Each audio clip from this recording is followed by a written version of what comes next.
this is really one of the things I enjoy the most, because I look at the user groups as Apple's lifeline out to the people who are experiencing our products. And if you think about what Apple's vision is, which is to do nothing less than change the world, to do that one person at a time, and to accomplish that by fundamentally changing the way people work and think and communicate and learn, nothing is more important than the using experience. And it's the using experience that we have decided is the epicenter of everything that Apple wants to be respected for. So this really, I think, gives you some context to look at why user groups as a network are so terribly important. It's very difficult as our products become more complex, as we get a wider range of products in our line, to be able to get all of the information out to the end users who are going to be using these products, so that they can really enjoy the very best of what our products have to offer, unless there are some support lines that go out there. Now, some of those support lines Apple can provide. Others can be provided by third-party groups like our resellers. But I think that there's nothing like having a relationship, because this really is an industry of relationships, having a relationship with people who are actually enjoying what they're doing with the products, not just trying to sell the products, but are actually enjoying using the products along with you. And that, I believe, is one of the reasons why Apple is as successful as it is because what all of you have done. So I think it's very appropriate to thank the Advisory Council, and then to ask you to take those thanks out to all of the groups that you represent, because I want everyone who is involved with an Apple user group to know that I consider what you do very important. I want to personally extend my thanks, and to say that the success of Apple in the future is going to be as dependent on what you will do as what you've already done so far. Let me give you sort of a perspective of what I think is going on in the personal computer industry, and particularly as it relates to Apple. First of all, the personal computer industry has been and will continue to go through tremendous change. There's not going to be any slowdown in the technology that we can foresee in the future. The number of new ways that the technology can be used is only going to increase, I believe. So it means for the user who is out there trying to make decisions as to what products they should buy, whether it's peripheral products or upgrading their CPUs or software products, or trying to figure out how they're going to fit in with other computers from other vendors, the questions are only going to be more difficult to answer. And it means that we have to have a way of getting that information out. When Apple was founded back in 1977, the dealer network was created. And the dealer network was made up largely of people who knew something about computers, and they were selling to people who knew something about computers. Today, we know that the large majority of our products are going to people who are interested in what the computers can do for them, but they may not be computer experts, and they may not even have any particular interest to become computer experts. And yet the products are becoming more sophisticated, and they're going through this rapid change. I hope to see some new networks that will be created over the next several years. For example, I would love to see a network of consultants emerge in the industry, people who can charge a fee for service, that can go out and work with users. Some may be corporate users, some may be educational users, some may be individual users. But the point is to have an infrastructure out there where entrepreneurs, many of whom will probably come out of user clubs, will decide that they want to make Apple more than just something that they do in their free time. They'd like to make Apple something that they could do as a vocation. And we're trying to build a company which is relatively small, which is dependent upon third-party relationships. So I would love to see a network of consultants emerge where Apple could help train these consultants, help provide materials so they would be informed about our products, but then they could go out and define what areas that they wanted to specialize in, and you might end up with several thousand of consultants across the United States. And since this is a global industry, I would love to see this, go right across Canada and Europe and other parts of the world. I also would love to see a network of training experts emerge, people who can go out and train. So they may, in some cases, be similar to consultants. In other cases, they may be slightly different. For example, the consultants might actually work with things like integrating systems together, and how do you link together several Macintoshes, or how do you connect Apple II GSs with Macintoshes in a mixed environment, or how do you put on peripheral products, or how do you connect up to IBM compatible computers with Apple computers, or things of this nature. Or they might work in trying to help a customer or a client learn how to use a particular application, whereas a training person would actually go in and do the training work, and they wouldn't be installing equipment, but they would be teaching people how to use products that were coming from Apple, or products that were coming from third parties, and showing them how to use things, recognizing that the people they might be training might not know very much about computers to start with. So it could be some fairly basic level type stuff. But one of the big problems you have where I sit is getting isolated and not being in touch with everything that's going on. So on the one hand, I can talk to you about the macro vision, but you can talk to me about what's actually happening, what's happening with the experiences of the people who are seeing Apple from the standpoint of the products and services which they receive. And there is nothing more valuable for me than to get that input firsthand. And I want to thank you for the time that you invest, because I know you take a lot of time out of your personal lives. It costs you money to do this, and it means a lot to the success of Apple, and it means a lot to the success of John Sculley. So thank you. Why don't we open it up now for some questions that you have? I speak from the background of both an Apple II and a Macintosh user group, and we discuss this among the people that are familiar with both Apple II and Macintosh. And what we've seen is when the Lisa and the Macintosh came out in 83, 84, we saw a lot of the technical people that were working on Apple II, the developers, the real knowledgeable people, immediately migrate over to the Macintosh. Well, then over the 5-year period since the Mac has come out, we're starting to see more and more of the intermediate level people move from the Apple II. The ones that have been supporting the new users and whatnot are moving now to the Macintosh. And what we have seen from Apple is a continued commitment, or said in marketing that they're committed to the Apple II line. But our question is, how can you continue to support for this line when your grassroots support is leaving for the Macintosh, as well as even the dealers are moving toward the Macintosh? It seems like it's getting to the point where people really question whether to go with the Apple II, because the support is all moving toward the Macintosh. Well, I think that's a very good question, and it's one which we think about a lot. I think it would be a mistake to consciously hold down the growth of any product just because you thought that there was a policy reason why you ought to do it. So that my feeling is that we have to let the Macintosh grow as fast as it's capable of growing, and we have to let the Apple II grow as fast as it is capable of growing. What we have seen, particularly over the last year, Andy, is that there are a lot of very loyal enthusiasts out there who don't want to see the Apple II go away. We had about 10,000 people at Apple Fest in Boston last spring, a year ago. We had about twice that number in San Francisco at Apple Fest, and this is an Apple II event. And I talked to a large number of them, and the one clear message that they gave me is, don't abandon the Apple II.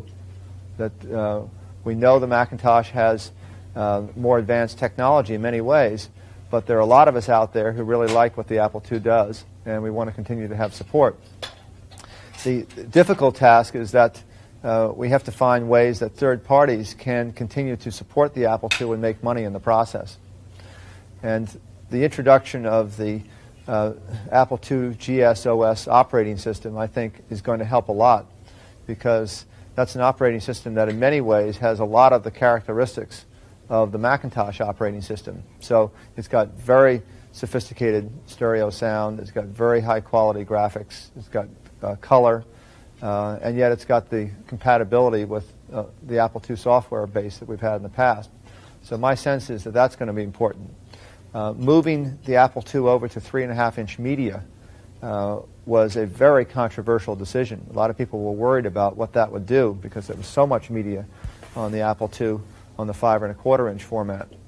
And yet we felt we had to proactively begin the transition, because we knew that we weren't going to get developers to want to write more sophisticated applications, unless we gave them a chance to write on something that had a larger disk capacity to it. So I think these kinds of decisions have been important ones, occasionally somewhat controversial.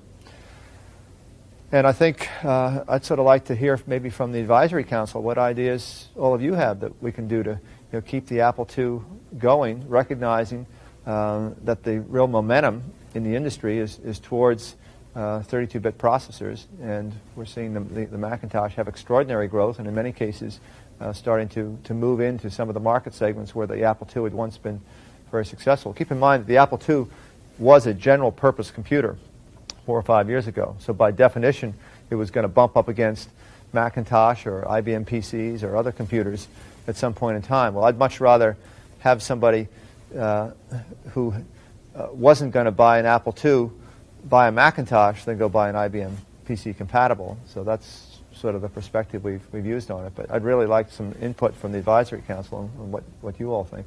We're wondering what Apple is coming out with the new technology, what's happening there. What can we tell people who are not really interested, they don't have the support or the allegiance to the computer or the company that we had originally. They would just want to get the job done. How can we respond to them? What is Apple doing to address those issues? Well, I think the best way to respond to those people is to remind them that after they have purchased any computer system, that they don't get their return on investment, and the return on investment may be in the form of increased productivity if they're a business person, small or large business, or it may be the return on enjoyment that they get from the individual user purchasing it. But you don't get any of that unless the using experience is really great. And I believe that we have not done a good enough job at Apple in telling the story that it's not just technical features that make a computer successful. It's the fact that you have to sit down and get behind it and drive it.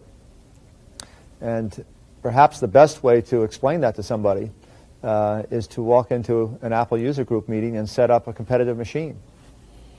Set up the most advanced competitive machine. Take an IBM PC compatible with a 386 processor, put a lot of memory on it, put Windows on it, put a VGA card on it, put whatever you think is appropriate on it, and then sit somebody down and let them boot the system and drive it, for 45 minutes, and then take a Macintosh, any Macintosh, not just the highest end Macintosh that we have, but any Macintosh, Macintosh Plus, or Macintosh SE, or SE30, or the Apple, the Macintosh 2, and let them drive that for 45 minutes.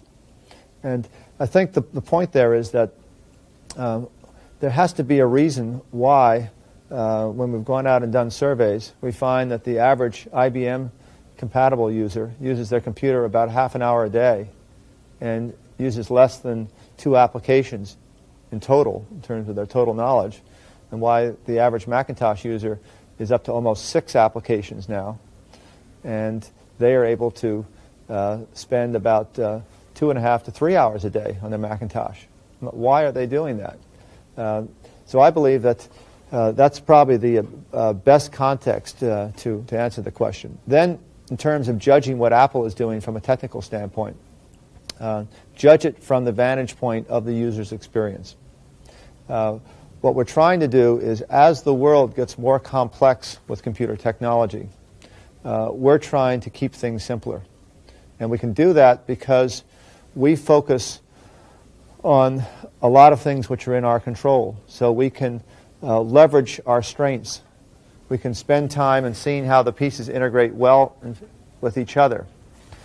Our competitors, by necessity, can go out and say, all right, we will copy the features that Apple has, and maybe we'll add a few that Apple doesn't have. But they essentially have to bolt together things that come from a variety of different sources. And by definition, they're going to have to average to the lowest common denominator, because they've got to be able to reach out to the broadest number of vendor products that follow their particular technology. That is only going to become a bigger advantage, I believe, for Apple over time, as things become more complex. And so a lot of our technology is invested in things that aren't particularly flashy or particularly glamorous, but they mean a lot, I think, for the user when they're sitting down and using their computer. Now, from a technology standpoint, the kinds of things which we're focusing on are to take the Macintosh product line and to essentially move as many people as we can to the 68030 processor family. It's not that the software that you have today won't run on the 68000 or the 68020. So this is not a heart transplant conversion that the DOS world had to go through by any stretch of the imagination. But we're trying to anticipate the more powerful system software that we'll have at the operating system level in the future, that you will not be able to experience the full capabilities of it unless you have the memory management unit, which is built into the 68030 processor. So yes, you will have compatibility. So you haven't lost your investment if you buy something less than a 68030 platform machine. But if you want to experience all the things we're going to do in the future, you're going to want to have that. We're trying to build out the range of the Macintosh family because we are now reaching a much broader group of market segments than we ever did in the past. When we entered business just a few years ago, we came in through the back door into essentially desktop publishing applications. Once we got in, people discovered that the Macintosh could be used for a lot more things. So now one of our fastest growing markets is engineering and technical workstation applications. We're moving into legal markets, medical markets. We're moving into just a group of market segments that have required that we have hardware platforms that are that really give the end user a freedom of choice to decide what configuration makes the most sense to them. So that isn't always glamorous, but it's important from the user standpoint. The third thing I would say is that there isn't anything that we have seen that's been introduced by any competitor that we believe is going to put Apple with the Macintosh technology at a disadvantage in the early 1990s. We're essentially trying to get ready for the early 1990s because we believe that the best years for the Macintosh technology are going to be in the 1990s. And it means the right hardware platforms, it means the right system software, it means the right development tools like end-user programming tools. It means encouraging application developers to take advantage of these platforms, such as the multimedia technology that I showed at my Macworld keynote recently. All of these things we think are going to be extremely important in the early 1990s.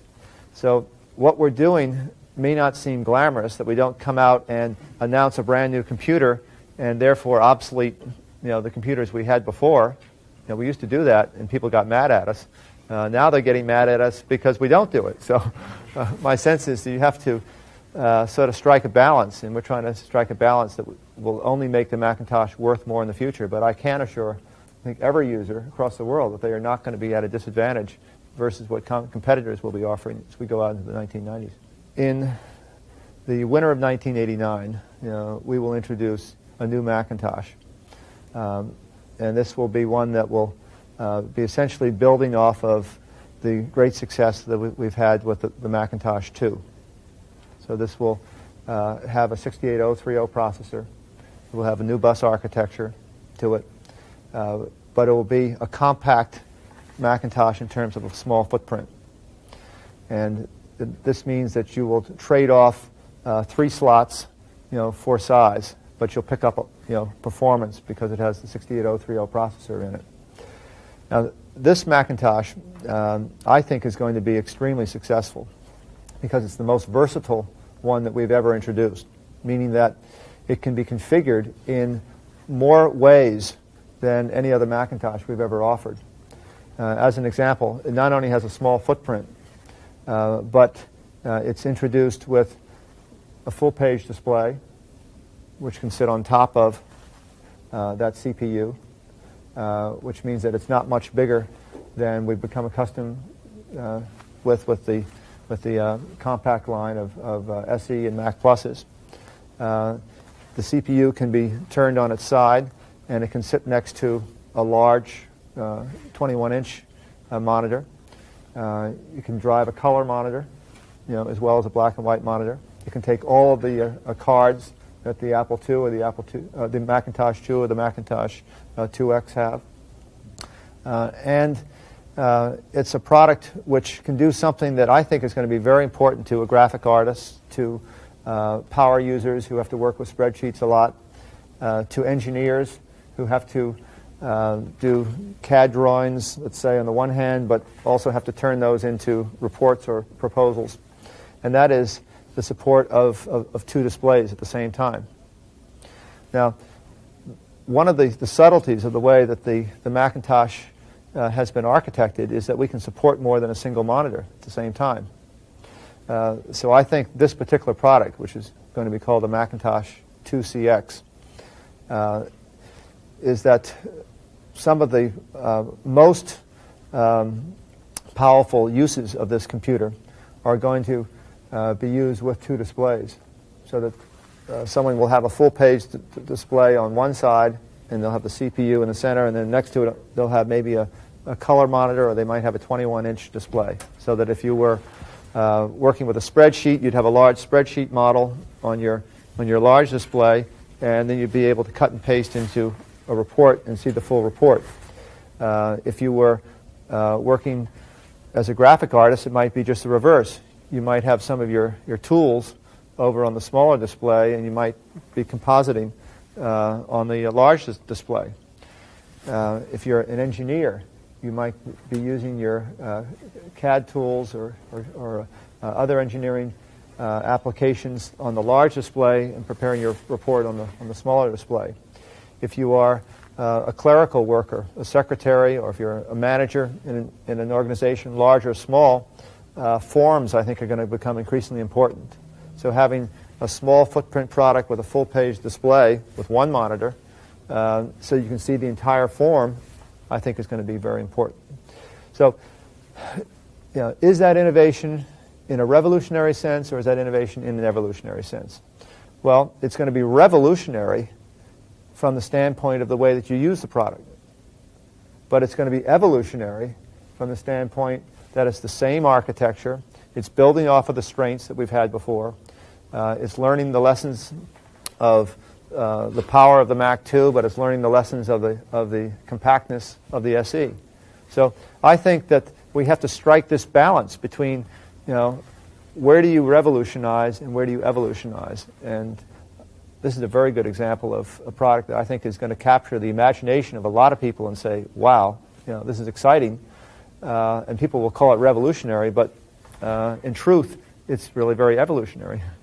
I would like to see ways that there were even better relationships between user groups and Apple people.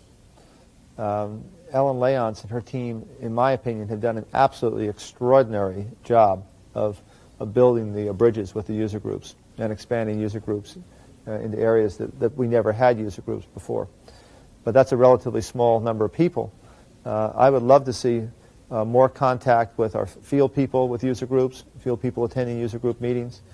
In the past, there's often been an adversarial relationship between resellers and user groups. This makes no sense to me at all. I mean, if I were a reseller, I would be out wrapping my arms around all of you because you would help me, I think.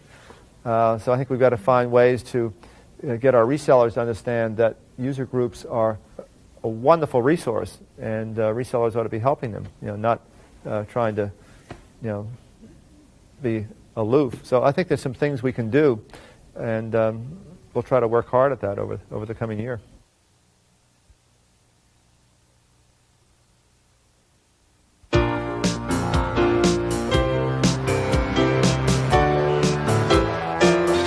It's different than watching television because you're making the television.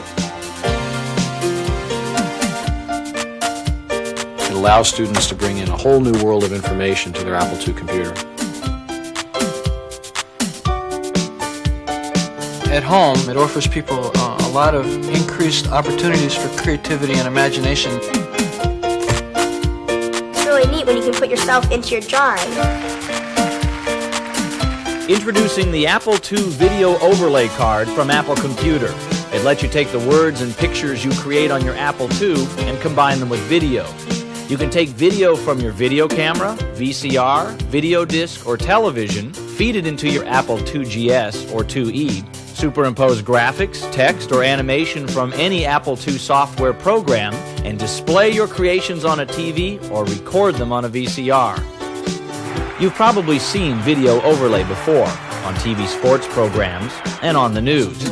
With the Apple II Video Overlay Card, you can create your own overlays, and the only limit is your imagination. It's like when you read a book when you were a kid, and there were pictures in it, and you're like, wow, I wish I could be in the book. And now you really can on the computer screen. Once you put this technology in the hands of these students, it frees them to do all sorts of things and come up with all sorts of ideas. This is a natural extension of what the Apples are all about. Last year, for language arts, I wrote a book called The Ghost of the Great Dane, and we printed it on the Apple.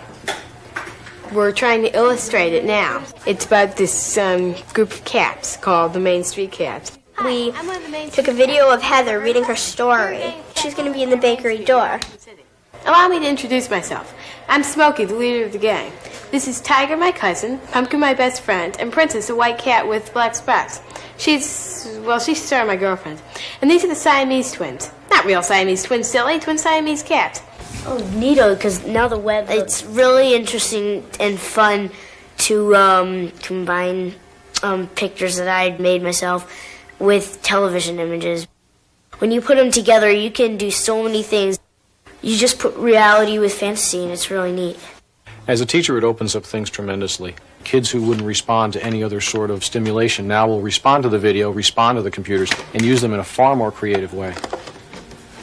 Instead of turning in papers, you might be able to turn in videotapes.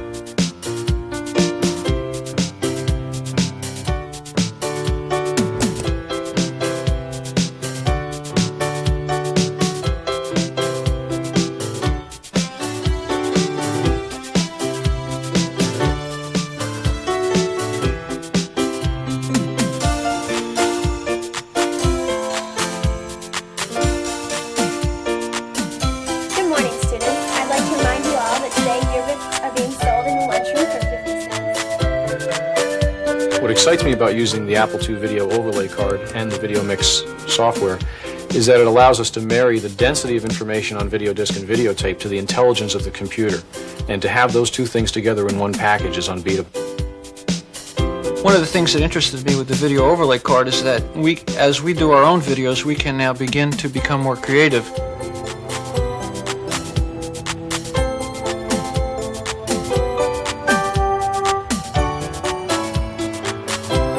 A number of years ago, it was a big thing if you sent somebody a taped letter. Now, with this kind of an option available through the Video Overlay Card, you can send them videotapes and include things like recipes and greetings and catch people up and do all kinds of fascinating overlays and special effects that were unavailable before. I'm going to show you how to make it.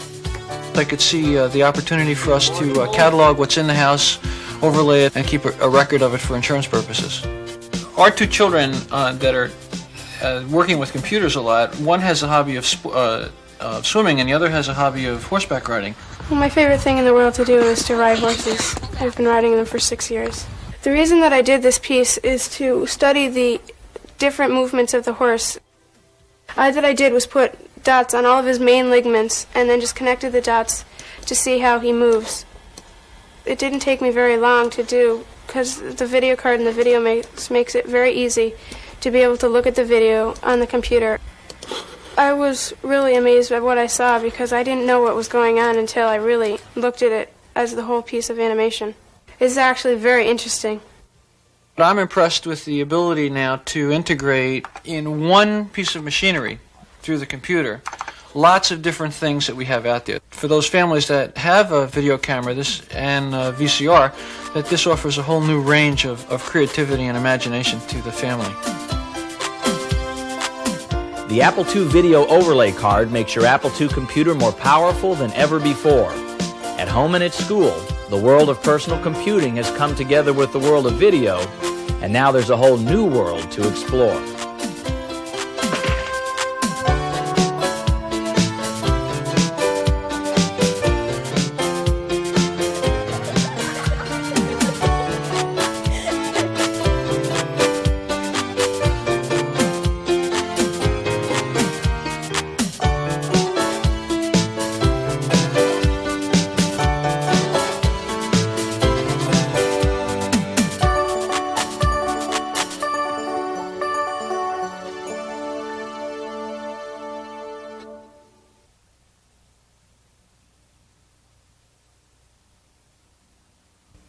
Well, I met my first Macintosh at a computer store about 1 week after the introduction of the machine. And I walked up to it, the salesman said, "Go ahead, play," and I played for just a very short time, and I just said to myself, this is it. This is the way it's supposed to be, the way computers should work.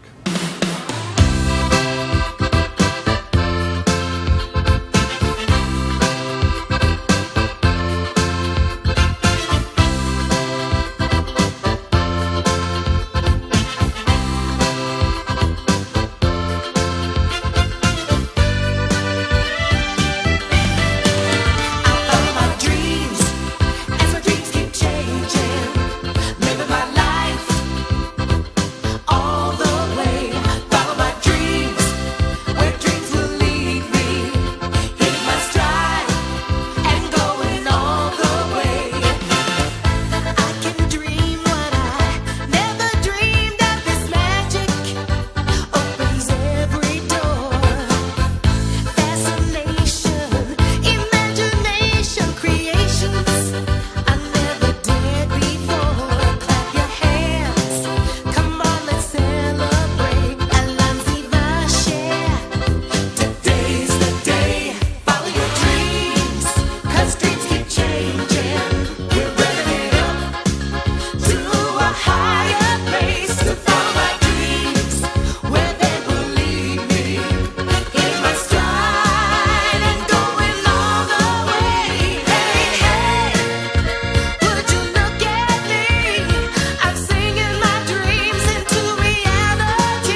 you remember, we have three families of Macintoshes: the compact one, such as the SC or the SC30 or the Plus, and the modular ones, such as the Mac 2 and the Mac 2X. So today we're announcing the Mac 2 CX.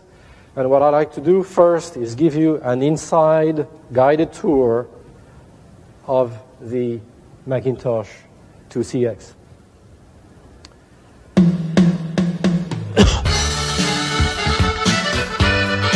What you have here is the bottom case. The plastic is metallized to eliminate radio frequency interference. This is the logic board that goes into the case. You'll see 3 new bus slots as opposed to 6 on the Mac 2 and the Mac 2 CX.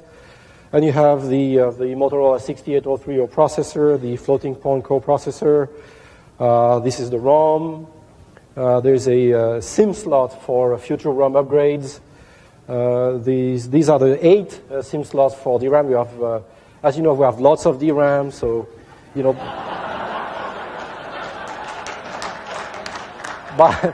buy DRAM while supplies last. So I'll put that in the bottom case. Then comes the storage. Excuse me, I'm getting ahead of myself. Then comes the speaker. The speaker much larger than the speaker you had on the ASC or the 2, which provide better sound quality, better volume. Is placed towards the user, and it drops into the computer here, and is connected with this cable. There's a stereo sound jack in the back. Then the storage subsystem with the floppy at the bottom and the hard disk at the top. We supply the hard disk in 2 flavors, 40 and 80 megabytes.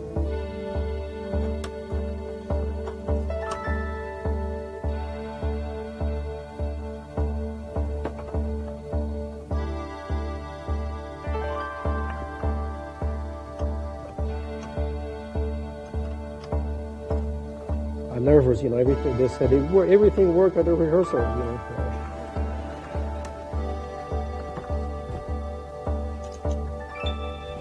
So we have the power connector in. We have 1 cable for the floppy drive, which obviously I have some trouble putting in.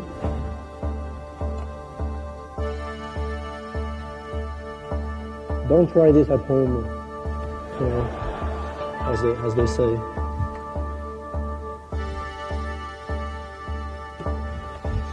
As the Volkswagen ad. So now we have the storage subsystem. This is the power module with the air motion device, which we made even quieter.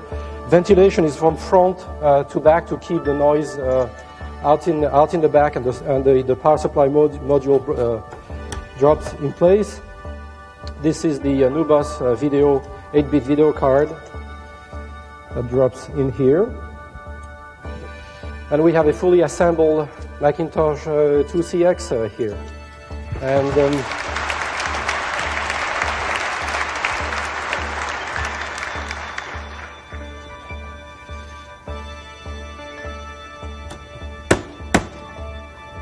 we'll see if it works.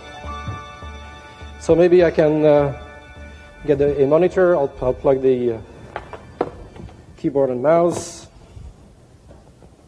Thank you.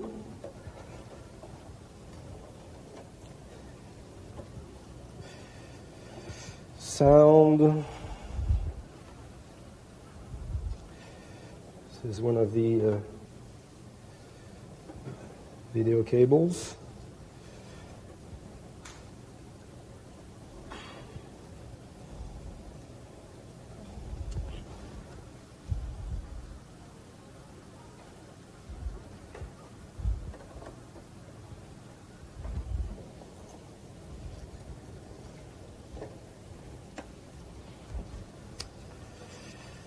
And the last cable, I hope.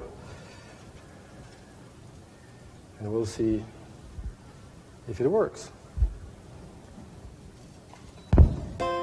Well, we have liftoff, I think.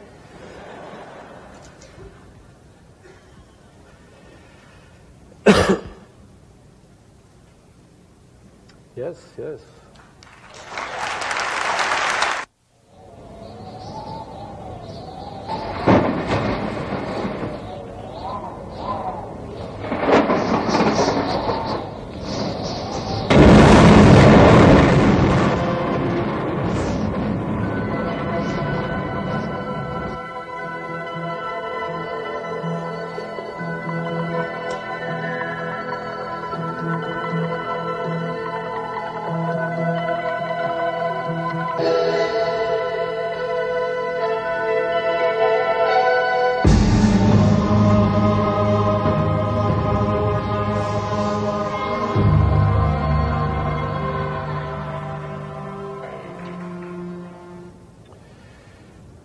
So this is our newest Macintosh, the Macintosh 2CX. And I'd like to say a few words before taking it through its paces so that it introduces itself in more detail.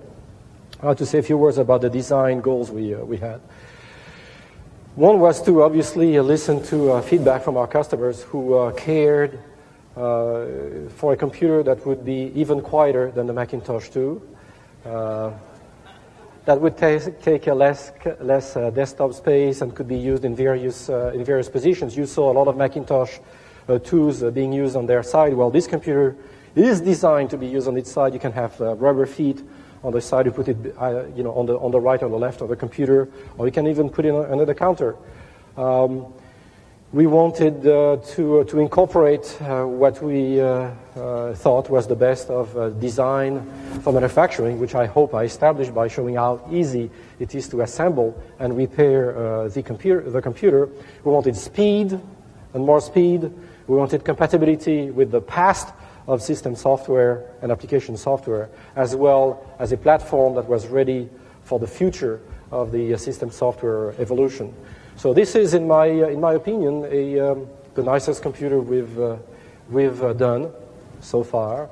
It speaks well for the dedication and the talent of the engineers and the manufacturer who work together to make the physical design as elegant as the system software design. And now I'd like to explain a few of its features. First, we designed it, as I said, for flexibility. We changed the entire physical design so that, for instance, it could be placed on the side or under the counter, but also that airflow came from the front into the back. That will eliminate noise, would provide the ability to use the computer in various positions with a monitor on top of it, for instance, that would not obstruct the airflow. So flexibility was an important design point in this computer. We are trying to make it as easy to live with as we know how to. The loudspeaker is another element. Our customers like the sound, the stereo sound in the Macintosh 2. It's 44.1 kilohertz, the same rate as the CD sampling frequency. And by the way, all the animations that you have seen and you will see today and the sound are produced on a Macintosh and executed by a Macintosh. Then at the heart of the Macintosh 2CX is the 68030 Motorola processor, which is the high end of the Motorola family.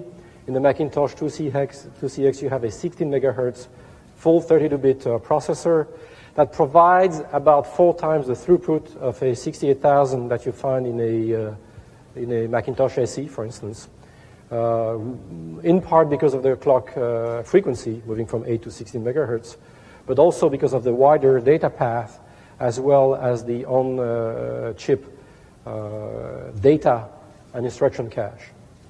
Then we have the 6882 floating point core processor.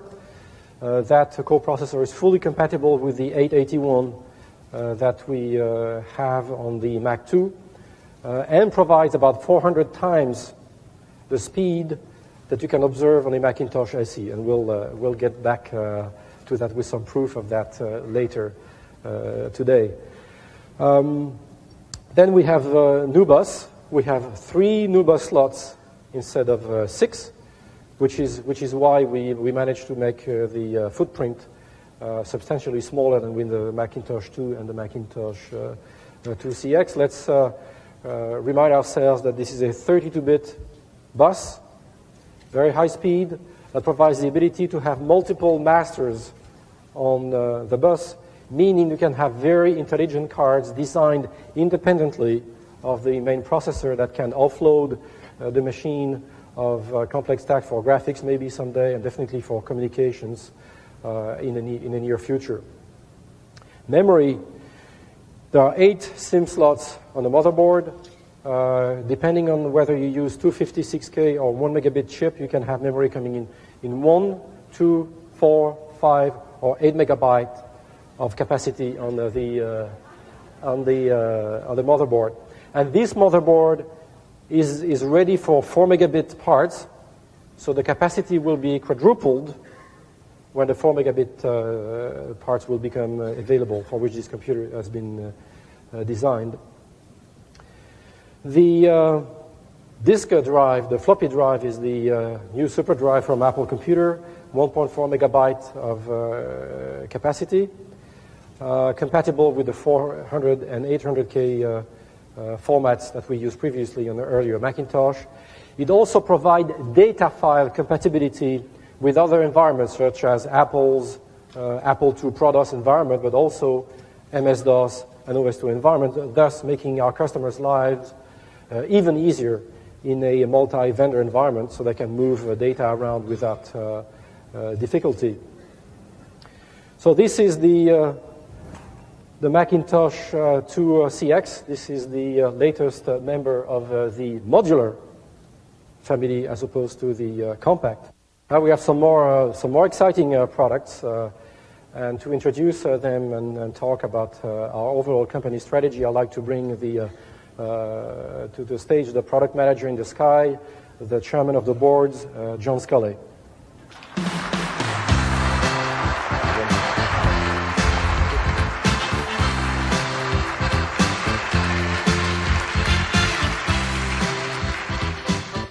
Thank you very much. I had the opportunity just before the Christmas holidays to build a Macintosh 2CX over at our Fremont factory as Jean-Louis assembled it here today.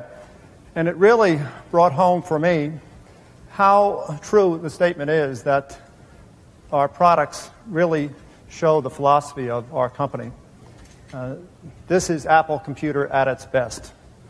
Best in design, best in terms of what we are trying to do with personal computing.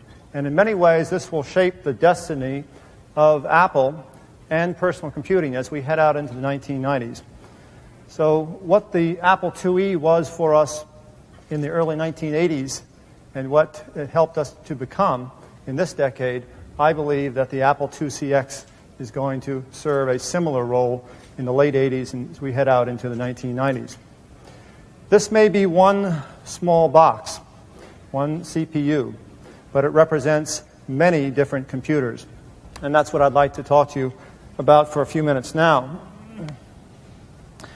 2 years ago, we introduced the Macintosh SE, and this has become the most popular Macintosh computer that we've ever brought to the marketplace.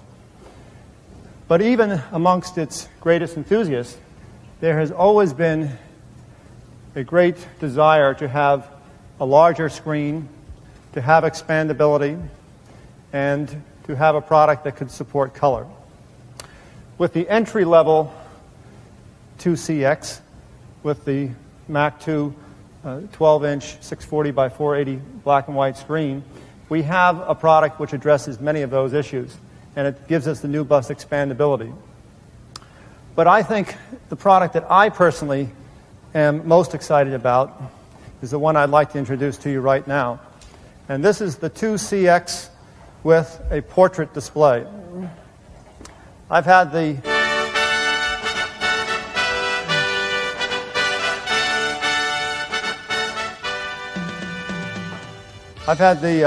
opportunity for the past 2 months to have a 2CX with a portrait display at my ranch, and I use it all the time. And if you are a Mac fanatic, as I am, you will really want to get your hands on this particular machine, because we all remember the Japanese woman woodcut that was first shown when the Macintosh 128K was introduced.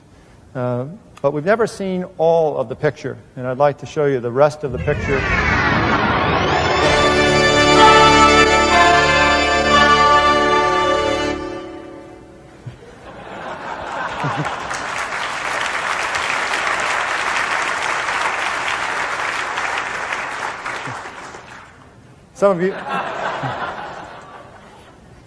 Some of you may have seen me walking around Macworld Expo in January, and I had this little photographer's loop. It's a magnifying glass, and I was going up to different monitors and looking at the corners.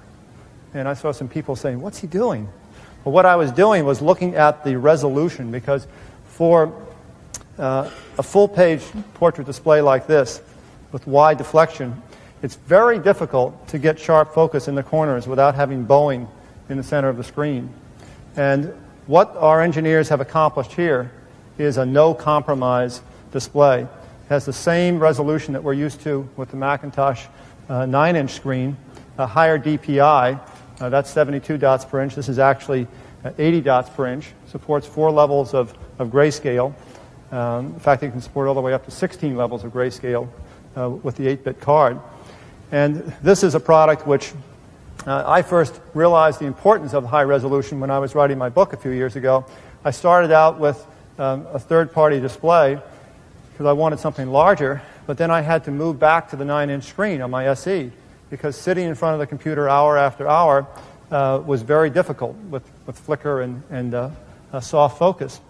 There is no problem sitting in front of this machine hour after hour, because I've done it now for several months.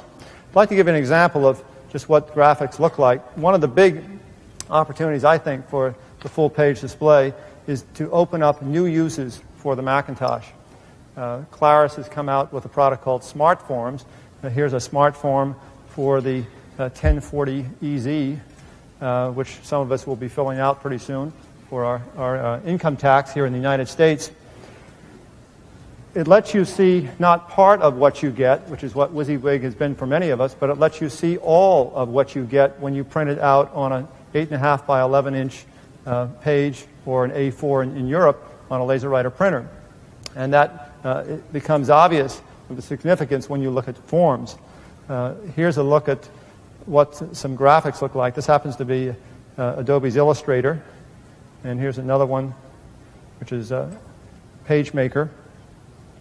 And I might say one of the uses that I found particularly helpful to me is that I use a number of different electronic mail systems, and one of them is MacNet from Connect. This is a very good user interface on MacNet, and ideal for a full-page display, because what happens is when you receive a message, the message that you want to respond to sits at the top of the screen, and then you get a blank message sheet below that, already self-addressed or addressed to the person you're responding to, with the same people copied on it, and you can refer back to the one you're answering while you're creating the new one. You don't have to click back and forth between windows as you do with some other electronic mail system. So it has some tremendous intuitive advantages to it besides just being high resolution. I'd like to give you even a further example of what you can do with configuring different computers, again, from the same CPU box that Jean-Louis assembled just a few moments ago. And this is our 2-page display. We can bring that out.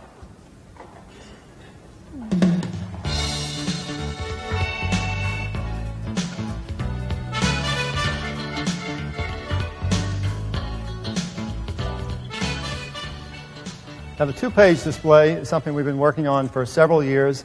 Same high resolution that I described to you with the portrait display, only you can see 2 pages side by side.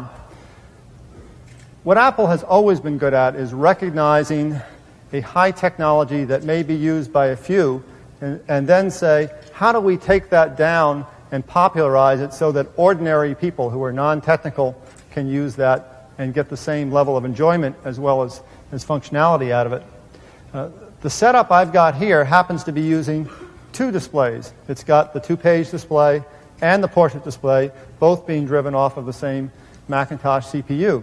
Now, engineers for a long time have used two displays off of the same computer. What is different here is that we have what we call virtual display, which means that I can control both the workspace and the document space with the same mouse. When the 128K Macintosh came out, my desktop was relatively clean, as I'm sure yours was. There wasn't much you could do with it. There were just a few applications. There was no hard disk. But now desktops are getting pretty cluttered. And I found in my own use that my desktop has lots of things on it. So when I have a workspace, I don't always have a lot of room left over for what I'm trying to create with the computer. Now I do. And this is probably the most dramatic example of that. So, for example, if you were doing publishing or presentations and you wanted to create this document, you could reach over to your workspace and with what we call virtual display, and this is something which you can't do with computers that support two displays, virtual display lets me grab that and actually move it across. I can move that back and forth. So let's just take this and put it into place like that. Now, I want to go over into my spreadsheet, and I can take this spreadsheet model, and let's go up and build a chart. One of the things that's really nice about the Macintosh, let's click on chart here. Okay, there's our chart, is that because I'm using MultiFinder and different applications, and the consistency of the applications is the same, the menu bar doesn't have to change as I move from one application to the next. So you really start to appreciate the value of consistency in the system software and the way developers have followed it with their applications when you're doing something like this. Now what I want to do is I want to move this chart out of the spreadsheet application into the publishing application. And so the way I do that is that I'll go up, first of all, let's decide where we want to put that, over here. And let's see, we're going to go back here. I'm going to copy the chart. Now I'm going to paste it over in the publishing application. Okay, now that has been pasted into this application, so I just reach over here with my mouse, and I can drag that down and put it into position. And I've started to create more of my document. Ladies and gentlemen, Mr. Larry Tesler.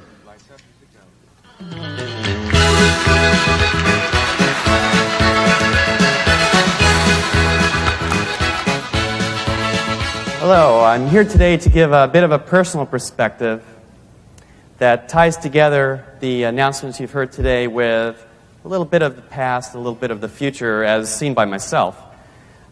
As you know, I run the Advanced Technology Group at Apple. That's a research group. And what we do is we take dreams we have today about what computer technology could do for people in the future, and we try to make them real by doing experiments in technology, architecture, applications, and so on. And generally, when we come up with these dreams, which are some of our own and some of other people's that we decide to tackle, the difficulty of them seems very great, and it helps to look back to see what past dreams have resulted in today. Today, as I was watching the demonstrations of the Macintosh CX with the full-page display and with the two full-page display, it reminded me of a dream I had myself 20 years ago this year, 1969, when I was working on a magazine as a volunteer, and we were doing paste up, fiddling around with scissors and paste and pasting up camera-ready copy for a community magazine. And as I was doing it, I thought, this is such a waste of time. This should be done on a computer screen. And about 2 years later, I got myself involved in my first page formatting project at Stanford, and then went on to Xerox PARC, and then came to Apple, and always kept in my mind this dream that someday people could do much better paste up. Of course, with the introduction of the desktop publishing technology on the Macintosh a few years ago, that's been achieved. But today is a really special day because with the portrait display and with the two full-page display, those things that I envisioned 20 years ago can now be done just the way I had them in mind a long time ago. And that's a very rewarding thing. But it's also sobering to see how much work had to be done in between to get to where we are today. When I came to Apple, one of the major problems that had to be addressed before we could get to the point we are today was user interface. At that time, personal computers were pretty easy to put together, but actually learning all the different applications, learning how to use the machine was a very difficult thing to do. So I joined the Lisa design team, which had started a few months before I got to Apple in 1980, and we started looking at the problem of how to make that easier. What we came up with was a series of design principles. Now, there were 3 design principles I think that were really key and that have really sustained us. One is intuitiveness. As you know, we try to use some metaphor that the user is familiar with so that as they work on the screen, the things they're familiar with in the problem they're working on and in their work environment are reflected there. And I think everybody's very familiar with the Macintosh metaphors that we use of desktops and folders and using cut and paste, which was my contribution to be sure we could do page layout someday, and various other things that are intuitive, the control panel and so on. But intuitiveness is not enough. Another principle we came up with that really turned out to be key was consistency.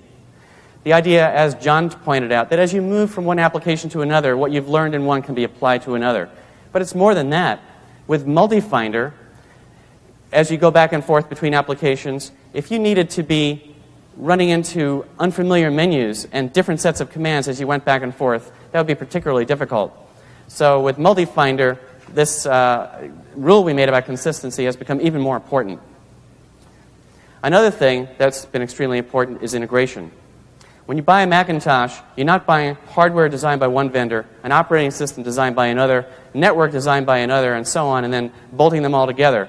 The whole thing's been carefully crafted by our engineers so that it all works together in a very seamless way, so that mouse motions are smooth.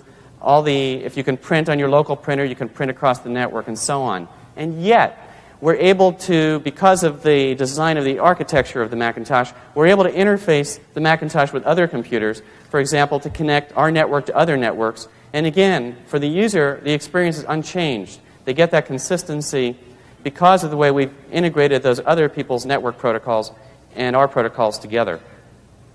Now, over the years, it turned out that there were a couple of other principles that we didn't pay enough attention to that turned out to be very important to our customers. And today's announcement, I think, really represents Apple's evolution over the last few years in really accomplishing these 2 other goals. And those are extensibility and configurability. Extensibility means that as we increase the product line, you can take the applications that you had before and either use them as is or get very minor upgrades from the developers and move yourself up the line. There are applications that ran on the 128K Mac on the small screen that run today on the Mac 2CX using the 2 full-page display without any change at all. This is very important to our customers because the investment they make in software, the data files they produce, the learning they do, doesn't have to be discarded as they move up either to more powerful configurations of a machine, adding new displays and video cards and bigger disks, but also as they move to other machines in the product line.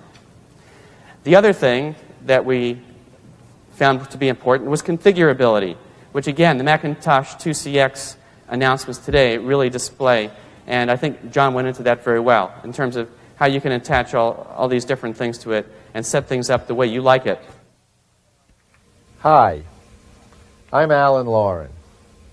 At Apple, our vision of personal computing is centered on the individual. Everything we do is focused on making the individual more creative and more productive. Our new products will continue to fundamentally change the way people approach their work. It's not just what our products do, it's how they will work with people to transform what they want into something powerful. That's what defines the experience of using a Macintosh. Apple started with an idea to empower individuals.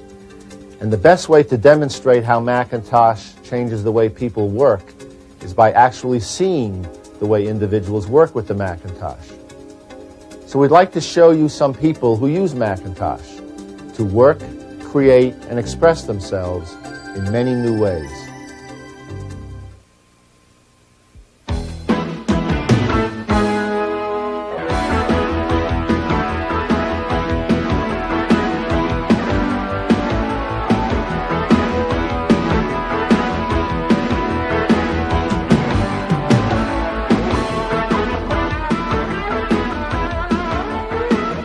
The Apple Macintosh not only helped get all the day-in-the-life photographers to the right place on the right day, it was the heart of the professional system that turned the latest expedition into a published bestseller.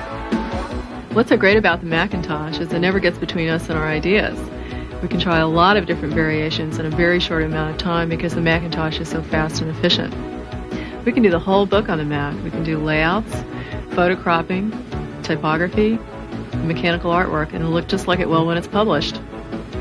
With a Mac, we can get more work done a lot faster because we have all the tools that we need.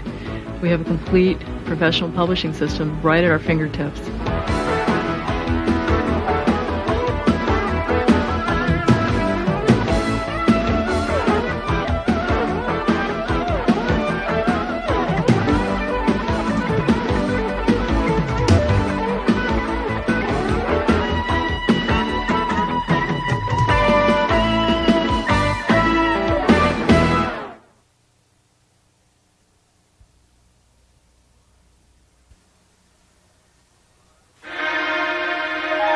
When I was a child of 9, I collected Buck Rogers comic strips because they were the future. And I could hardly wait every night for the newspaper to arrive. And I'd rush out and smell the newspaper. And it smelled good. You know why? Because the future was in there. But the people in the 4th grade at school made fun of me. And I tore up these strips that I'd been collecting. And a month or so later, I burst into tears and said, "Why am I crying?" I was crying because I'd torn up the future. I was the co-author of a study that came out last fall that got a lot of attention with the title, "What Do Our 17-Year-Olds Know?" And one of the things that seemed to come out of it was that the things that they know, they're not learning in school. They're learning mainly through television and the popular culture.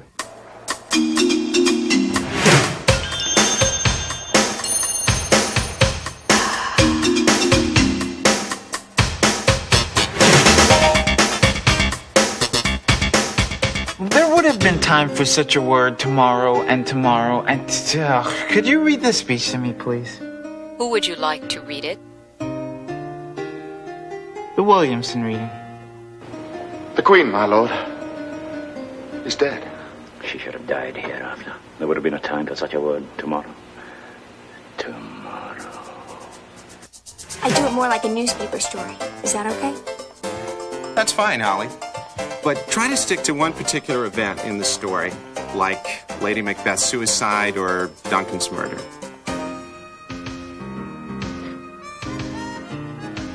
This is so stupid. The biggest problem teachers have is motivating students to want to learn.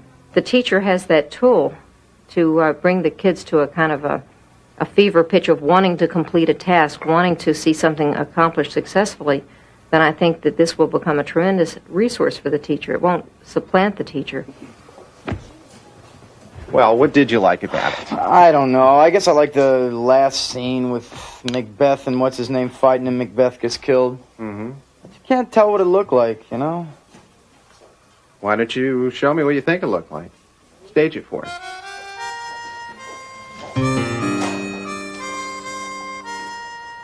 She should have died hereafter. There would have been time for such a word. Tomorrow, and tomorrow, and tomorrow. I need to do a library search. What is the subject? I need an illustration of a medieval weapon used in Scotland. Let me see a close-up of this sword. That's outrageous. It's front page material. This is going to look great. Witnesses said the sword fight lasted just a few moments, with Macduff easily beating the battle-weary Macbeth. No way. He didn't beat him easily. Holly! All of a sudden, what's important is to let all the students go at different paces and let them even choose their own grades, and that's what will work out better to motivate them. All right, I'm ready to record. She should have died hereafter. He put up a good fight. Who? Macbeth. Look, replay the scene, please. And this is the way I'm staging it. What makes you an authority? As I check my facts. I've seen lots of performances, and it was a good fight in every one of them. Why are they fighting with rapiers? They should have broadswords. Should have what? No. This is an engraving from medieval Scotland, in Macbeth's time. You see, this is a broadsword. How come they've used rapiers in every Shakespeare play I've seen? But not in Macbeth. It's set in the Middle Ages. You must check your facts, good fellow. The student can back up, ask a question about something, collaborate with a friend, and it doesn't run by continuously like television does. The resolution on the screen and what's presented should get more and more like live television with its fine graphics and actors for presentation reasons. She should have died hereafter. There would have been time for such a word. Tomorrow. And tomorrow. And tomorrow. The history of Renaissance art, the history of music, the history of other kinds of painting, stage, cinema. They're all ways of looking at the same thing. We're all doing the same thing, same work, but we're doing it in different ways. And saying, my God, isn't this exciting? What we have here to prove that mankind has moved from here to here and can move even further to here.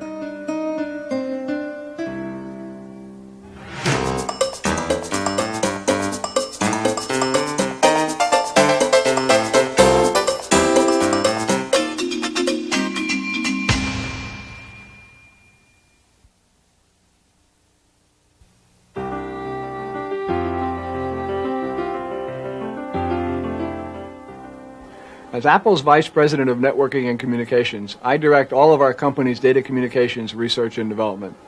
It's a very exciting assignment because Apple has made major commitments in the area of networking and communications. The company has acquired 2 outstanding firms in that field. We've announced and shipped a number of new products, and there's a great deal more to come. And all of it builds on the idea that got Apple started in the first place, helping people to extend their abilities by creating computers they can use to do extraordinary things. It used to be that mainframes and personal computers lived in 2 separate worlds. The mainframes doing the big jobs, and the personal computers helping individuals to be more productive. Each had its place in the scheme of things, and each offered advantages, but neither could tap the strengths of the other, not easily at least.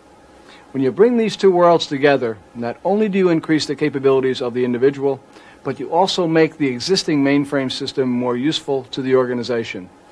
And when that personal computer is the Macintosh, you provide your people with a tool they will enjoy.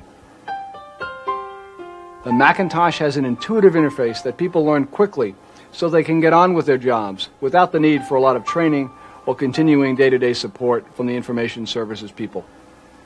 We'd like to show you how the Macintosh can serve as a terminal for IBM, DEC, and other hosts, and how the Macintosh interface enhances terminal emulation. How you can transfer files to and from the host environment, work with the host application using the familiar features of the Macintosh interface, and finally we'll show you how the Macintosh can be a true software peer in a multi-vendor environment, conversing and working with applications on the host. You'll see how it's done, and you'll see too what practical benefits arise when Macintosh and mainframe get together. The entire information system becomes more valuable because people can do more with it. The source of these benefits is the architecture of the Macintosh. In conventional personal computers, applications sit directly on top of the operating system, which leaves developers on their own to define a human interface. That's why different applications end up looking and behaving differently. But the Macintosh architecture was conceived and designed to provide the support for a human interface that remains consistent across different applications. That consistency is assured by the toolbox, which includes a set of routines that applications can call upon to display interface features, such as windows, menus, and icons. The Macintosh architecture also includes a layer called a desktop. that gives users an easy way to manage disks and files, launch applications, carry text and graphics from one document or application to another, and access network resources and services. The toolbox and the desktop bring consistency and a graphics-based, intuitive interface to the Macintosh, enabling users to learn a variety of applications easily and to integrate them by cutting information from one application and pasting it into another. Now, this consistency is a great advantage for the user of a standalone personal computer, but where it really pays off is in the multi-vendor environments. For just as Macintosh makes it easy to move information between applications, it also makes it easy to move information between environments and allows you to give users one easy, consistent, and intuitive way to make use of all of your information resources. All these features give Macintosh a natural fit with large information systems, where people work with data that's distributed in more than one place and more than one environment, and where people use a variety of applications to analyze and present their findings.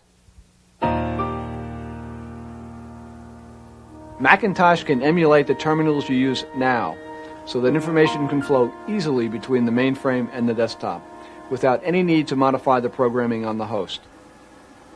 Once people have the data they need, Macintosh lets them do a lot more with it than they could using a dumb terminal. Now here's a 3179 terminal. We're connected to an IBM 3090 running TSO. And here's how easy it is to use a Macintosh to do the same job. I'll unplug the coax from this terminal and plug the same cable into this Macintosh. On the Macintosh, we have our 3270 emulator. I follow the same procedures to make the connection and to access the host. And I enter the same user ID and the same password.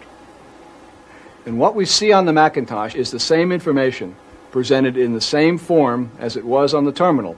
And I can work with it in exactly the same way.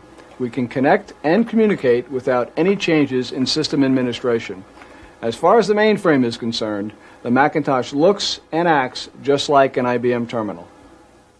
But when the Macintosh is acting as a terminal, you'd expect it to do a whole lot more, and it does, because we can take advantage of the Macintosh to do more than just view the data. So, while we're connected, we'll access a report generated by the host database program. I select the data we want to view and copy it into the Macintosh clipboard by selecting Copy from the Edit menu. Now, I can open a Microsoft Excel spreadsheet, or any spreadsheet for that matter, running under the Macintosh operating system.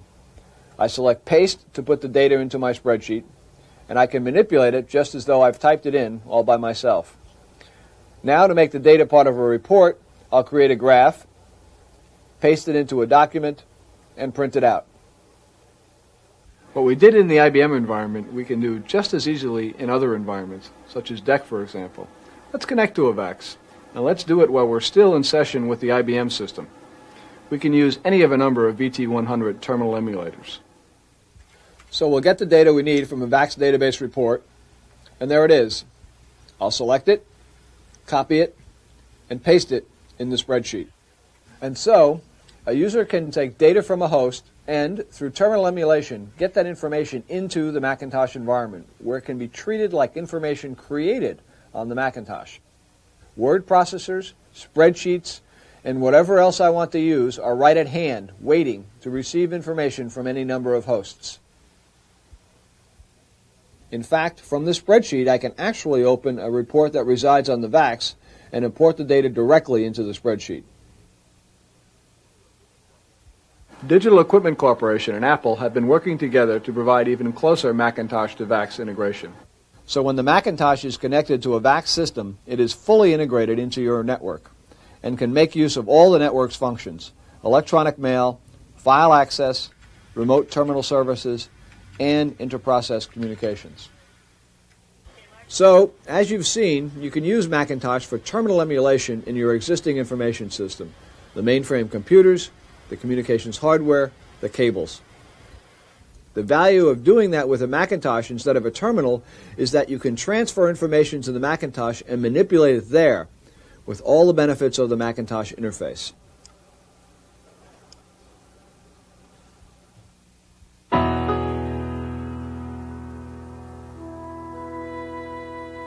File transfer can mean less use of host CPU time and less network traffic. Because host files can be accessed and transferred to and from the Macintosh with point-and-click ease, Macintosh users can work with the data in their own way with local applications and with minimal support. And when they're done, send their work back to the host, making their reports and data accessible to others on the network using the mainframe as a large file server.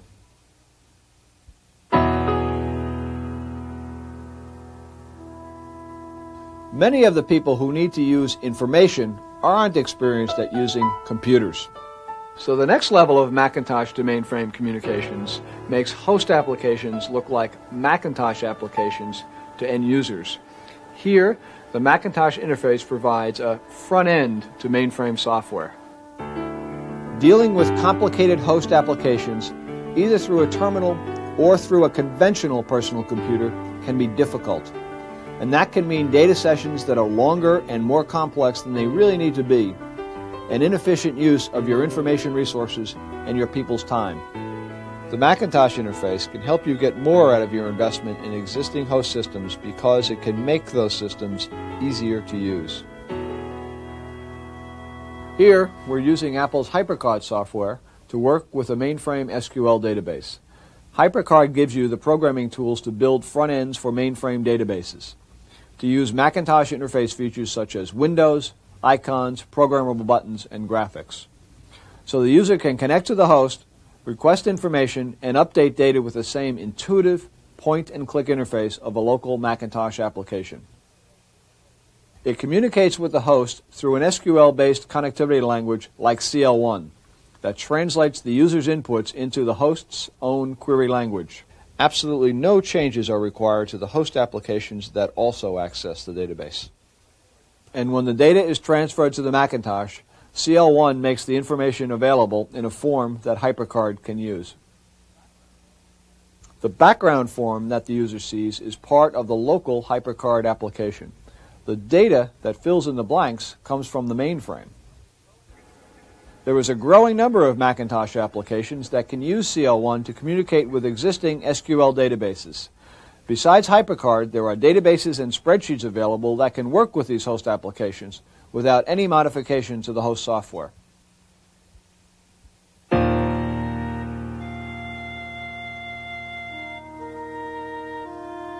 A tool called Mac Workstation makes it possible for a programmer to add a Macintosh interface to a host application without having to learn Macintosh programming.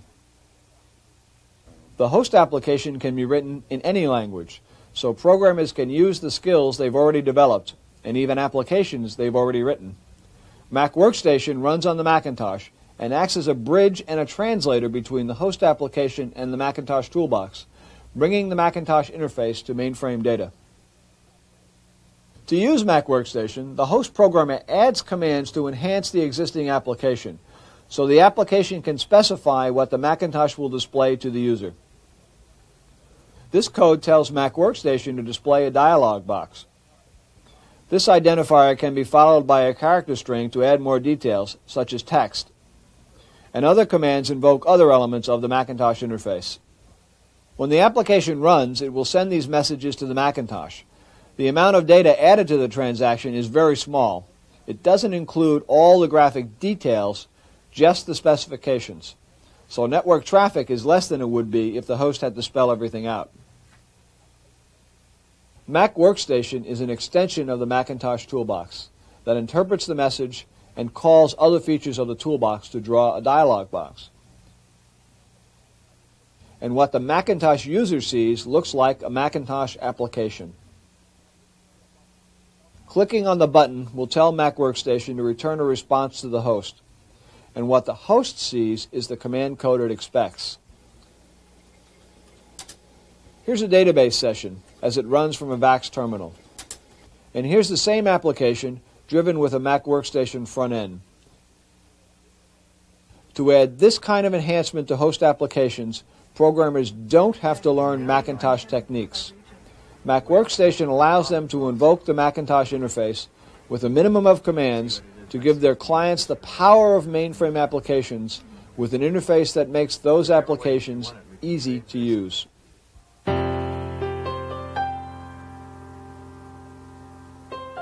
Differences between data formats, query languages, command languages, and file management conventions need not stand in the way of adding the strengths of the Macintosh to those of the mainframe.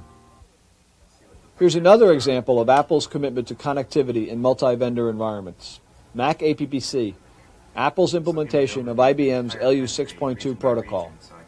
It enables host applications and Macintosh applications to work together, even though they are written in different languages. With Mac APPC, Apple became the first vendor to successfully complete the IBM LU 6.2 interoperability test. With Mac APPC, applications running on the Macintosh can converse with those running on host systems as true software peers. They can access distributed databases transparently wherever they are located, and combine that data with information maintained on the Macintosh. Cooperative processing takes advantage of the best capabilities of Macintosh personal computers and host systems.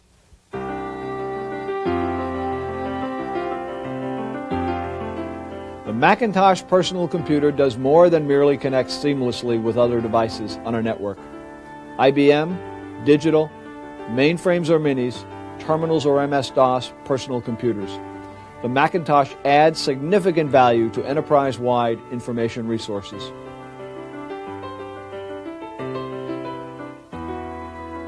It can make accurate, timely information readily available to those who need it in a way that's remarkably easy to use. And that, after all, is the bottom line, helping people to be more creative and more productive. The tools we've shown you are designed to help you integrate the Macintosh into your information system.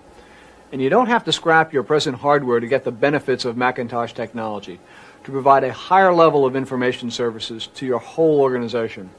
We consider Macintosh a valuable addition to any information system. It enhances your investments in both hardware and data because, as you've seen, the Macintosh and the system you're now using can work hand in hand, each doing what it does best, and together helping your people to be more effective, more creative, and more valuable.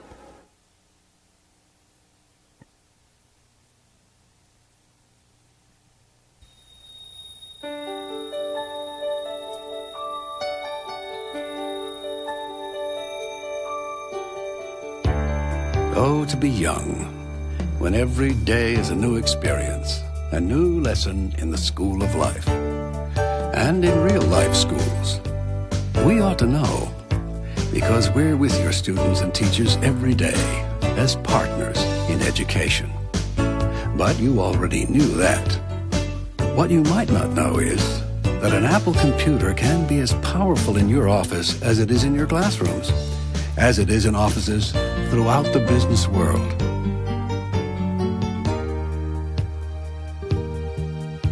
In major corporations, managers rely on Macintosh to make their organizations more effective by making the individual more effective, more insightful, and better able to communicate with others.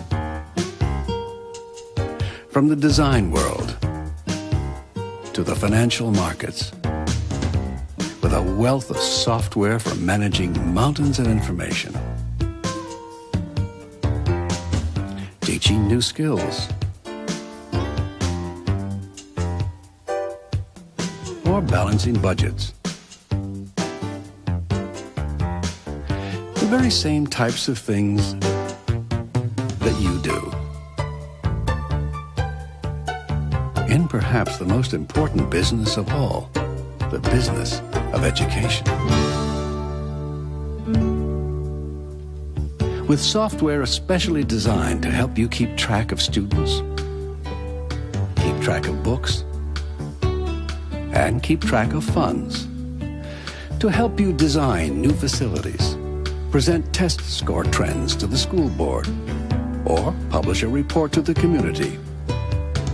All in a computer environment so intuitive, so simple, it makes even your students feel at home.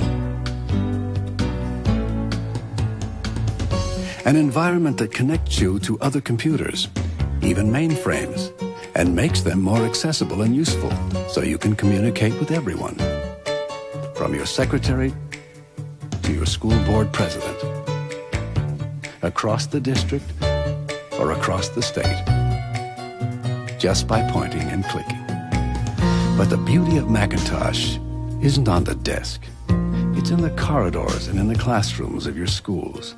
It's on the ball field in the biology lab. Because with Macintosh to help you manage the business of education, you'll have more time for the people of education.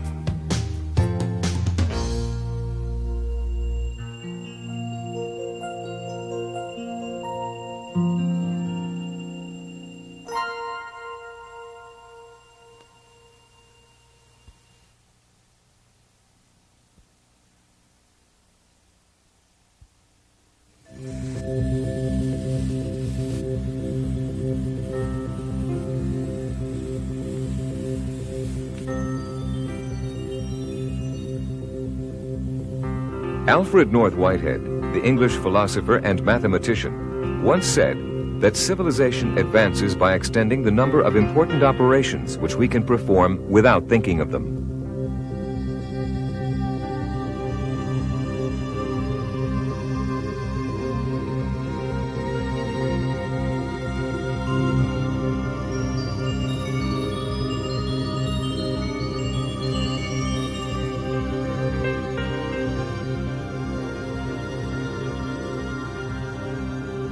I just simply typed plot 3D sine XY and I got this three-dimensional image. That was great. I used to spend years trying to get these kinds of images. That was really exciting.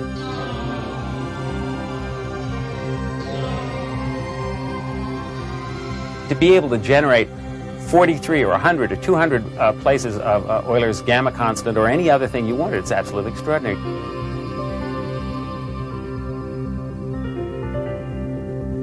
Mathematica frees people from the tyranny of manual calculation, and that's important because it allows science to be more inspirational.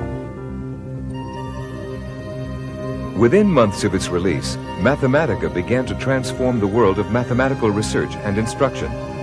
In the next few minutes, you'll hear from some of the people who pioneered the use of Mathematica on the Macintosh and meet its creator, Stephen Wolfram. When I started off doing mathematics, I wasn't very good at it. I never learnt my multiplication tables, and it was certainly the conclusion of my teachers at that time that there was no way I would ever go on and do anything of any kind of quantitative nature or anything sort of mathematically oriented. As it turned out, I found out about computers and found out that you could make computers do these kinds of things. We kind of identified several different sorts of mathematics that people like to do. Numerical mathematics, symbolic mathematics, and graphics. The user interface for Mathematica on the Macintosh is a particularly sophisticated one. One of its most important features is the ability to produce what we call Mathematica notebooks, ways of mixing text and graphics together with live Mathematica input. The goal of a software designer should be to build a system where people just say, I turn to my Macintosh, I do a calculation, I don't really notice that this is done with Mathematica and that it has a particular syntax, a particular semantics, and so on. The thing that's great about Mathematica on the Macintosh is the way that the user interface is built for that particular system. The Macintosh has a very rich user interface environment. What we've done is to build a very kind of graphically oriented user interface that allows people to do things like build up interactive textbooks that make use of nice fonts and nice kinds of graphical ideas on the Macintosh. And that's something that the kind of Macintosh environment and Macintosh culture has uniquely allowed us to do. So what one really wants to do is to build a system that's so natural to use that nobody notices it's really there.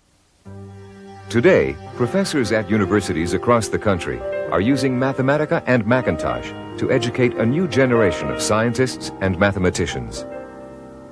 I suspect it's the case that most kids think that mathematics is probably the worst subject to deal with. You know, they hate the math lessons. We want to change that. I think one of the things that I'd like to see happen as a result of Mathematica is that a lot of high school and elementary school kids for whom mathematics is right now their least favorite subject, that it becomes one of their most exciting subjects. One day last winter sometime, we saw Mathematica run. And I think it occurred to both of us independently, you know, Mathematica can teach calculus to students who couldn't get it the standard way. Now here we have a textbook where all the examples are actually infinitely many examples. Every example can be rekeyed, re-executed, and so what we have is a book that may look like it has one page when it in fact has 100 pages sitting on one page. In the Macintosh, one can actually feel comfortable editing back and forth, and it is like a dialogue. It is like the student is carrying on a conversation, a very friendly conversation with the author, the initial author of the notebook. We believe that the Macintosh is the correct choice for using Mathematica as a teaching tool, because the student is not bogged down with programming difficulties or editing difficulties. I believe Mathematica can open up a beautiful world of scientific inquiry. And I predict that math departments are going to see a resurgence in the good quality student who wants to study mathematics, because so many doors have opened by Mathematica. It was propositioned that if you knew the slope of a plane that you intersect with the cone, that there's clearly some relationship between that and the eccentricity of the conic section that results. And the question was just how simple is that function? So I was poking around one day with Mathematica, and it would have probably taken several hours worth of algebra to actually find this relationship, because the algebra is messy. But with Mathematica one time, I just sat down and typed in the relevant equations and had an answer in about 10 minutes.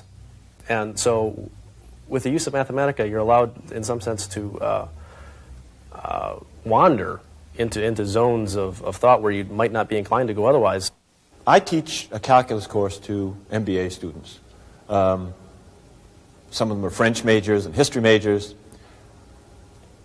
It's very important for me to give them graphical representations of the underlying mathematical concepts. Unfortunately, something like that is almost impossible to draw on That's the blackboard. just what Mathematica is great at.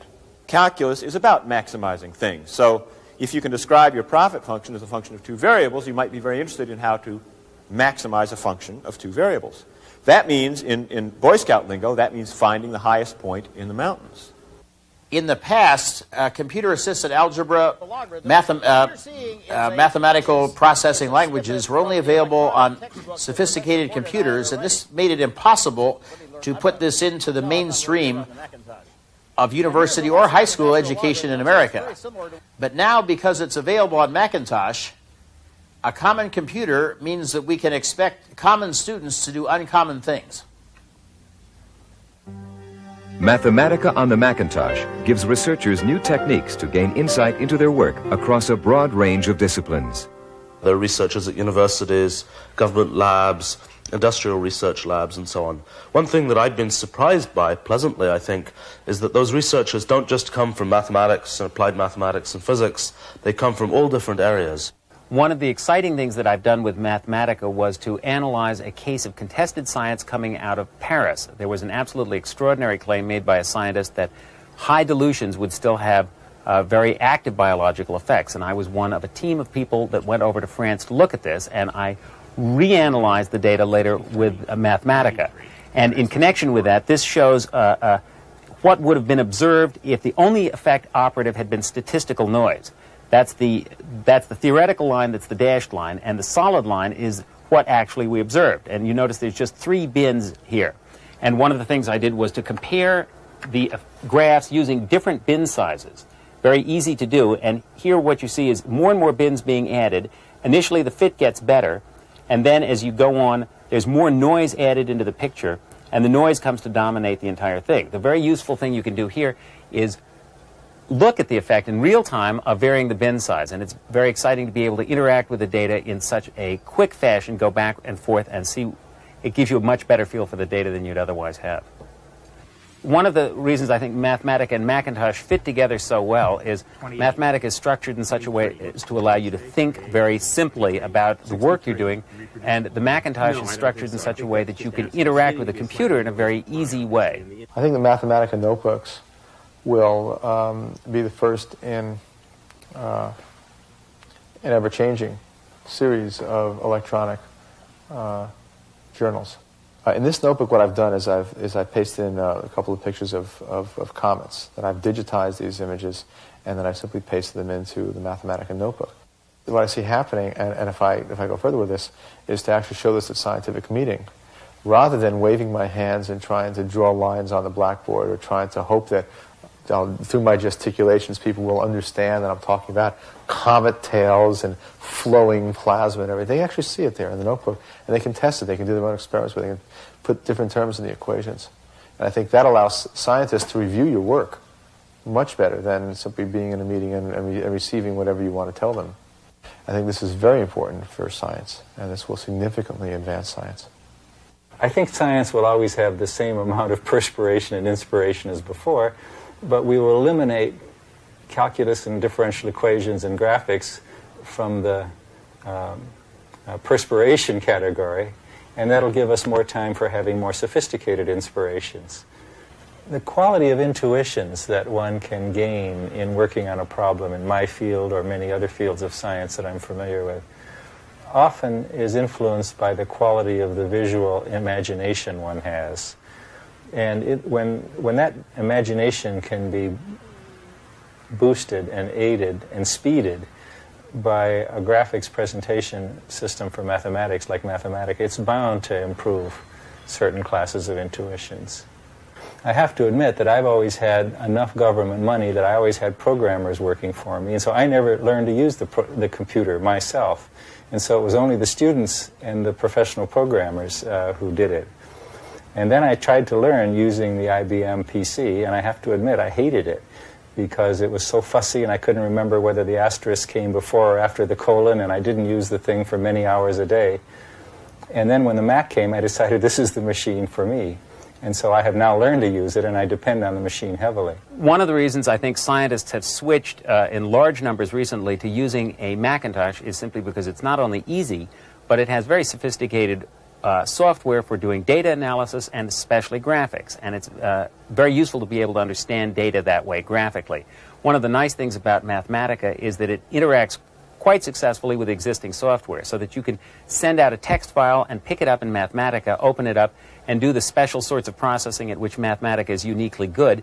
It doesn't sacrifice other sorts of software. It fits in nicely with them. And I think that's partly a good feature of the Macintosh and partly a good feature of the way all of these programs have been designed to work together. What we were trying to do with Mathematica can be thought of as trying to do for mathematics what the aeroplane did for transportation. I suppose it's a little bit like being accustomed to going on long hikes and admiring the terrain and the scene, and then riding a bicycle, and then riding a motorcycle, and then riding a convertible. When I was 15 years old, General Motors dropped a big V8 into the Chevy. That was one of the happiest days of my life. I couldn't wait to drive one of those Chevys, and I had exactly the same feeling when somebody dropped Mathematica into a Macintosh SE. Perhaps Mathematica then is a combination of calculus and a Porsche 911. It's math in the fast lane.